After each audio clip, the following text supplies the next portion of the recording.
تا هو بالنسبة لي داخل مع، يعني بنادم كيتمسك. كاين بالنسبة للمرأة اللي دارت الماكياج وسميتو، ولا الراجل كيتمسك ولا سميتو، داكشي داخل مع ورا ورا التراويح. بنادم يدير ما بغا ديك الساعات، لا بغا يخرج يتمسك يدير.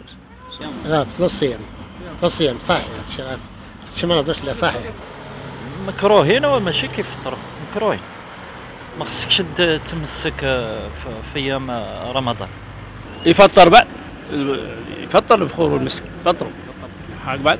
وننصح الشباب عنه ما يستعمل هذه الروائح في وقت الصيام لأنه يفطر.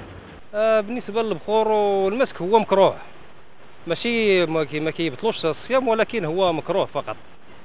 يستحسن الواحد ما يستعملوش حتى بعد الافطار اصلا. بالنسبه للبخور ما هو جبت به، كانوا ما هو جبت.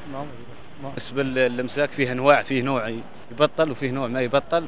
بالنسبه للبخور كذلك نعرفوا، قطينا سمعناها مولي، وعندي حديث لها مولي. نعرفوا عن المسك نوع فيه يبطل ونوع ما يبطل. هذه بالنسبه للمسك. شوف، بالنسبة للروائح الطيبة من المعلوم أن تعريف الصوم هو الإمساك عن شهوتي البطن والفرج من طلوع الفجر إلى غروب الشمس بنية التقرب إلى الله تعالى. فما ليس أكلا ولا شربا ولا جماعا فإنه لا يفطر الصائم. ولذلك ربنا عز وجل قال: وكلوا واشربوا حتى يتبين لكم الخيط الأبيض من الخيط الأسود من الفجر، وقالوا: حل لكم ليلة الصيام الرفث إلى نسائكم.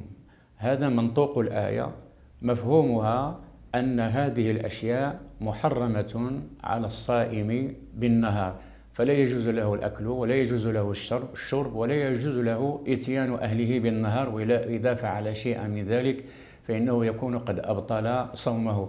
بالنسبة للروائح الطيبة كأنواع الأمساك وكذلك البخور، بالنسبة للبخور إذا استنشقه فإنه قد يؤثر على صومه وقد يفسد صومه، لأن الدخان قد يتسرب إلى حلقه فيفسد بذلك صومه.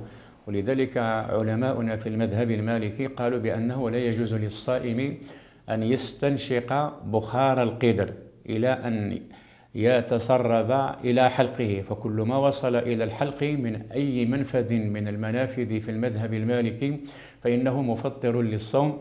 وبعض العلماء قالوا بأنه ينبغي للصائم أن يترك الروائح الطيبة وأن لا يشمها، ولكن هذا الكلام مرجوح. الصحيح أن الرائحة الطيبة ما لم يستنشقها الصائم أنها لا تؤثر على صومه.